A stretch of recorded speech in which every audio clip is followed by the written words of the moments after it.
Sequence and series से related ये मेरा थर्ड लेक्चर है। फर्स्ट लेक्चर में मैंने आप लोगों को इंट्रोडक्शन, सेकंड में मैंने आपको एपी से रिलेटेड, और अब इसमें मैं आपको जीपी बताऊंगी। कोशिश मेरी रहेगी कि इसी वीडियो में मैं जीपी से रिलेटेड सारे जितने भी टॉपिक्स हैं आपके कवर कर लूँ, बट यदि वीडियो थोड़ी ज़्यादा मुझे लगा बड़ी हो रही है तो फिर मैं नेक्स्ट बताऊंगी। बिकॉज आई नो जहाँ बड़ी वीडियो देखते ही मोस्टली स्टूडेंट होते हैं, अरे इतने सारे मिनट की वीडियो हम कैसे देखेंगे, एकदम से उनको एंजाइटी होने लगती है। तो मेरी कोशिश यही रहती है कि छोटी वीडियो में और बट आपको मैक्सिमम बता दूँ और आप लोगों को बहुत अच्छे से समझ में आ जाए।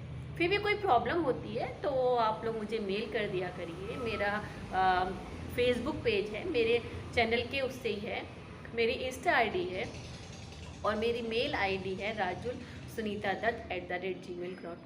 तो आप किसी पर भी कहीं भी मैसेज कर सकते हैं। कुछ नहीं तो कमेंट बॉक्स में आप कुछ भी आपको अलग से कुछ टॉपिक चाहिए, कुछ आपको प्रॉब्लम है, कुछ सजेशन है तो आप लोग दे सकते हैं।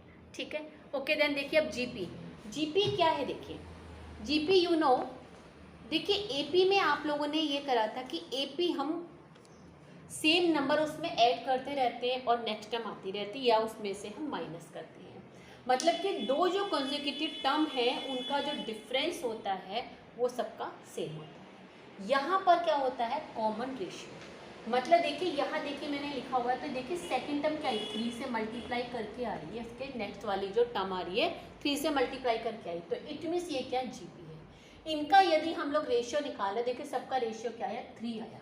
रेशियो क्या रहा, कांस्टेंट रहा। तो यदि रेशियो कॉमन है तो इट मीन्स वो जीपी में है।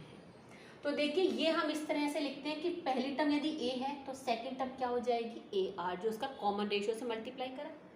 थर्ड में क्या करा, 3 इंटू 3 9 से मल्टीप्लाई करा। उसके बाद देखिए 27 से मल्टीप्लाई करा, सो ऑन। देखिए तो इट मीन्स जो नंबर की टर्म है तो आर की जो पावर होगी वो n-1 है। मतलब nth टर्म हमारी कोई है तो n-1। सपोज हमें फिफ्थ टर्म निकालनी है तो मतलब आर की पावर क्या होगी, 4 होगी। हमें 10th टर्म निकालनी है तो आर की पावर क्या होगी, 9 होगी, एंड सो ऑन। तो जनरल टर्म हमारी क्या निकल कर आ गई, जनरल टर्म को एन बोलेंगे, ARn-1। This is the general term. Okay right. तो ये क्या है हमारी an, और common ratio R equals to हो गया, ये देखिए AN/AN-1। ठीक है। अब देखिए एक इसमें और चीज़ है, यदि हमें टर्म को फ्रॉम द लास्ट पूछा कि फ्रॉम द लास्ट हमें फिफ्थ टर्म बताइए, सब लास्ट वाली टर्म क्या हो गई, वो हो गई हमारा A, और कॉमन रेशियो क्या हो जाएगा, अपोजिट हो जाएगा। तो ये वाला फॉर्मूला हम लोग लगा सकते हैं यदि हमें टर्म पूछते हैं from the last. From the last के लिए ये वाला जनरल फॉर्मूला है, और नॉर्मल जनरल फॉर्मूला तो ये हैगा ही, हम इससे भी निकाल सकते हैं। लेकिन थोड़ा आप यदि याद कर लेंगे थोड़ा इजी रहेगा आप लोग। आर का जो वैल्यू है देखिए किस तरह से आती है। देखिए सपोज ये यहाँ पर कोई टर्म है, जैसे ये 2 4 4 2 जा 8 8 2 जा 16 16 2 जा 32। तो यहाँ देखिए आर की जो वैल्यू है वो क्या है, ग्रेटर देन 1। अब यदि यहाँ हमने 1/2 मल्टीप्लाई, तो सब में 1/2 से हो ही रहा है, कॉमन रेशियो सेम है यहाँ पर, लेकिन बट आर की वैल्यू क्या आ गई, स्मॉलर देन 1 आ गई। और आर की वैल्यू इक्वल्स टू 1 भी आती है। पहले हम और देख लेते हैं यहाँ पर ये हाँ, यदि माइनस सपोज ये 2, दूसरी आ गई -4।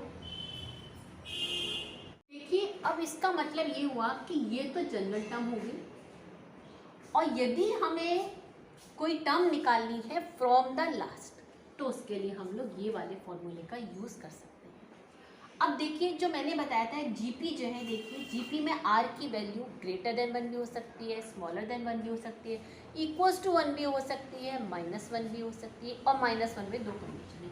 देखिए जैसे सपोज ये क्या जीपी है, 2 4 8 16 32 64 जीपी है। तो देखिए यहाँ पर जो आर की वैल्यू क्या आएगी, ग्रेटर देन 1 आएगी। इसमें क्या आएगी, आर की वैल्यू स्मॉलर देन 1 आएगी। इसमें आर की वैल्यू क्या आएगी, स्मॉलर देन 0 आएगी। मतलब आर की वैल्यू क्या आएगी, नेगेटिव आएगी। आर की वैल्यू यहाँ पर नेगेटिव आएगी तो मतलब स्मॉलर देन 0। आर की वैल्यू क्या आएगी, नेगेटिव आएगी। यहाँ पर आर की वैल्यू इक्वल्स टू 1, यहाँ पर आर की वैल्यू नेगेटिव है, लेकिन -1 है। तो यदि -1 है r की वैल्यू और ये इवन है, एक होता है r की वैल्यू क्या है यहाँ पर -1 है प्लस ऑड है। ये चीज़ मैं इसलिए बता रही हूँ, अभी मैं आपको जब सम का फॉर्मूला बताऊंगी तब वहाँ पर इस चीज़ को आपको ध्यान में रखना है। उसके अकॉर्डिंगली एक ही फॉर्मूले से मैं कई सारे फॉर्मूले बता दूँगी, जिससे एक्चुअल क्लास है ना, उनसे रिलेट करके हम फॉर्मूले और भी याद कर लेते हैं, तो उससे हमारे क्वेश्चंस करने में एक तो ईजी रहता है और टाइम हमारा काफ़ी हमारा जो है बच जाता है। तो देखिए, तो जो r की वैल्यू ग्रेटर देन 1 हो सकती है, स्मॉलर देन 1 हो सकती है, स्मॉलर देन 0 हो सकती है, और क्या हो सकती है, मतलब कि नेगेटिव हो सकती है, और इक्वल्स टू 1 हो सकती है। ये वाले केसेस में बताऊंगी इसमें बात, ठीक है। तो ये r की वैल्यू हो सकती है। अब हम देखते हैं कि हम जो जीपी हैं तो उनका हम सम कैसे करते हैं, मतलब किसी एक सीरीज का सम, और वो सीरीज किस में है, जीपी में। मैंने बताया सीक्वेंस और सीरीज में क्या डिफरेंस है, कि सीक्वेंस जो टर्म दिए उनके बीच में प्लस का साइन लगा देते हैं तो सीरीज होगी। तो सीरीज यदि जीपी में है तो उसका हम सम कैसे निकालते हैं, तो देखिए पहले थोड़ा सा मैं लिख लेती हूँ, मैं फिर आपको बताती हूँ मैं। तो देखिए सपोज ये टर्म है, ये जीपी में है, ये term a to a n term, तो इनका यदि हमें सम निकालना है तो मीन्स a प्लस ये सम हो गया। अब इसका मैं अभी आपको ना फॉर्मूले का डेरिवेशन बता रही हूँ, उसके बाद फिर आप लोगों को फॉर्मूला बताऊँगी मैं। तो यहाँ हमने r से मल्टीप्लाई करा तो ये हो गया AR, ये AR square and so on, last में आ गया ARn।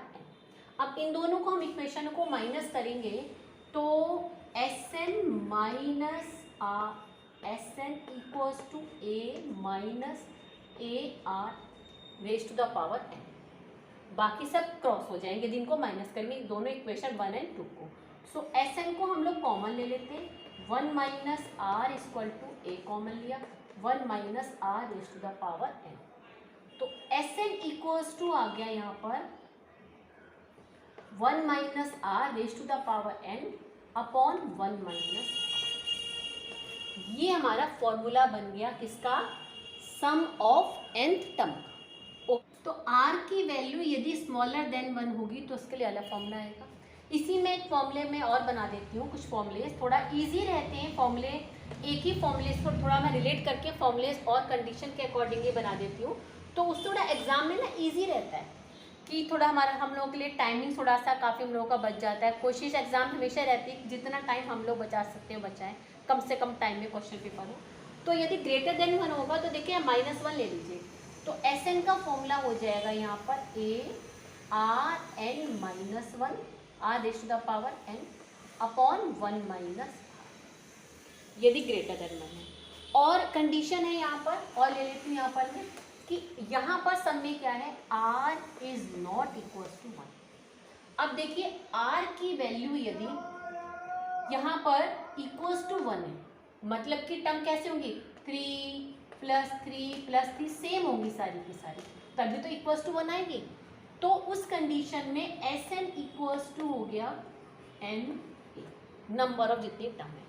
अब यदि r की वैल्यू -1 है और टर्म क्या है हमारी, इवन है, टर्म हमारी इवन है, तो वहाँ उस कंडीशन में फॉर्मूला हो जाएगा Sn का 0, क्योंकि जब 1 है और -1 है तो क्या हो, मतलब एक टर्म प्लस की माइनस की, यहाँ एक माइनस होगा एक प्लस होगा, एक माइनस एक प्लस होगा, सारी टर्म क्या हो जाएंगी, कैंसिल आउट हो जाएंगी।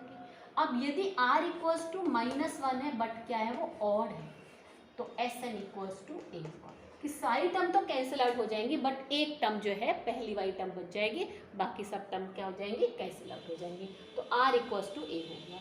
तो ये Sn से मैंने फॉर्मूला मेन यही वाला है, आपको यही याद रखना है, बाकी तो मैंने आपको रिलेट करके बता दिया। अब मैं जरा फॉर्मूले को सबको मैं एक साथ लिख देती हूँ, इसके सम ऑफ जीपी के। तो ये वाले फॉर्मूले हो जाएंगे कि यदि r की वैल्यू ग्रेटर देन है तो ये फॉर्मूला है, स्मॉलर देन 1 है तो 1 minus are raise to the power, देखिए ये सिर्फ चेंज हो गया यहाँ, यानी माइनस हमने कॉमन लिया, ये आ गया।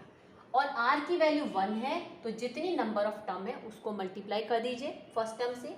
इवन है तो मतलब क्या हुई, इवन है और -1 है तो एक 2 हो गया, एक -2 हो गया, फिर 2 हो गया, सब क्या हो गया, कट जाएंगे, 0 आ जाएगा। और यदि ऑड है तो जो फर्स्ट टर्म है दिस इज द आंसर हो जाएगा। ठीक है, तो ये एसएन का फॉर्मूला हो गया। अब देखिए यदि जो हमारी सीक्वेंस है जीपी वाली इंफिनिटी तक है तो उसकी जो हमने सीरीज बनाई मतलब उनका सम समझ लीजिए, सम क्या होगा मतलब कि कोई सीरीज यदि जीपी में है और वो इंफिनिटी तक है तो उसका फॉर्मूला हम लोग ये पुट करेंगे। देखिए फॉर्मूला बना किससे है, आर जो स्मॉलर देन 1 वाला था। स्मॉलर देन 1 वाला फॉर्मूला कौन सा था यहाँ पर, A 1 minus are raise to the power n upon 1 minus R. तो देखिए n तो क्या होगी, इन्फिनिटी होगी, इन्फिनिटी मतलब ये 0 हो गया, तो फॉर्मूला ये आ गया a अपॉन 1 माइनस आर। तो यदि इन्फिनिटी तक का हमें सीरीज है वो तो उसके लिए हम ये वाला फॉर्मूला यूज़ करेंगे, और बाकी मैंने आपको बता ही दिया उसके लिए हम ये वाला फॉर्मूला यूज़ करते हैं। स्मॉलर देन 1 में ये होगा और जब ग्रेटर देन 1 में आर एन माइनस 1 होगा, या माइनस कॉमन ले लेंगे ये चेंज हो जाएगा। इक्वल्स टू 1 में क्या हो जाएगा, एन ए हो जाएगा। और बट ये सारे कंडीशन क्या है, यदि हमारी 1 की जो r की वैल्यू है इज नॉट इक्वल्स टू 1 है, r की वैल्यू इक्वल्स टू 1 है तो उसमें मैंने 3 केसेस बताए थे। r इक्वल्स टू 1 है तो यहाँ पर ये हुआ, but r equals to minus 1 है और इवन है तो 0 होगा, r इक्वल्स टू माइनस 1 है एंड ऑड है तो 1 होगा। तो ये सारे हमारे फॉर्मूले हो गए मेन में।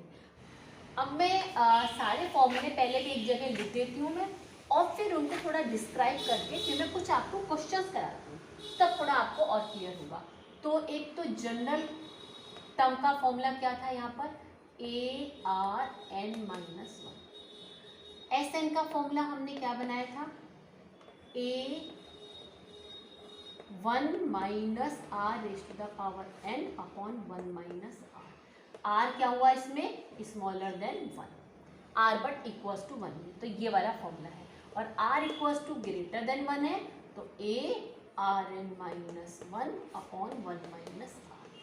ठीक है, ये वाले हमें फॉर्मूले लर्न करने हैं। अब इसी पर मैं आपको सिंपल से पहले क्वेश्चन कराती हूँ, नॉर्मल वाले क्वेश्चन। अब देखिए क्वेश्चन है ये वाला, ये टर्म दिए हैं हमें 20 टर्म बताने। तो देखिए ये क्या हो गया, a, ये a हो गया और r की वैल्यू क्या हो गई 5/4 upon 5/2 mean this upon this. क्या आ गया यहाँ पर, इसकी वैल्यू आ गई 1/2, r की वैल्यू 1/2 आ गई, a की वैल्यू 5/2। तो इस वाले फॉर्मूले में हम लोग पुट कर देंगे, आंसर निकल कर इसका आ जाएगा। a क्या लिख देंगे यहाँ पर 5/2, r का क्या 1/2, n क्या हो जाएगी 20th है यानी कि n-1 19, और आप लोग सॉल्व कर लेंगे इसको।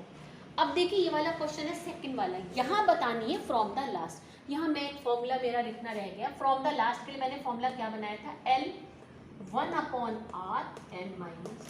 तो ये वाला हम लोग फॉर्मूला पुट करेंगे क्योंकि क्या है फ्रॉम द लास्ट। तो लास्ट वाली टर्म क्या हो गई, वो a बन गई, तो 3072। इसका हम लोग कॉमन रेशियो निकालेंगे। कॉमन रेशियो हमारा क्या आएगा इसका, -2, तो मतलब 1 यहाँ पर आ गया माइनस का साइन, और n-1 में 6th टर्म। बस इसको अब हम लोग सॉल्व कर लेंगे, आंसर हमारा निकल कर आ जाएगा। तो फ्रॉम द लास्ट के लिए ये लगाएंगे और उसके लिए ये फॉर्मूला लगाएंगे। अब देखिए सपोज यहाँ इसका हमें सम निकालना है, तो सम देखिए यहाँ पर क्या वैल्यू आ रही है इसकी, r की वैल्यू आ रही है स्मॉलर देन 1। स्मॉलर देन 1 आएगी, देखिए यहाँ पर है ना, स्मॉलर देन 1 आ रही है यहाँ पर r की वैल्यू, तो इसका मतलब कौन सा, ये वाला फॉर्मूला लगा देंगे। और यदि इसमें सम निकालना है तो a क्या हो गया यहाँ पर, देखिए हमें कर देती हूँ यहाँ पर मैं, हमें सम निकालना है, सपोज इसी में बता देती हूँ आपको मैं, सम ऑफ 20th टर्म, तो s20, a की वैल्यू क्या है यहाँ पर 5/2, 1 माइनस r कितना निकला था यहाँ हमारा 1/2 आया था, n कितना आ जाएगा 20th टर्म है यहाँ पर, तो 20 अपॉन 1 माइनस 1/2, और इसे हम लोग सॉल्व कर लेंगे, s20 का हमारा आंसर आ जाएगा।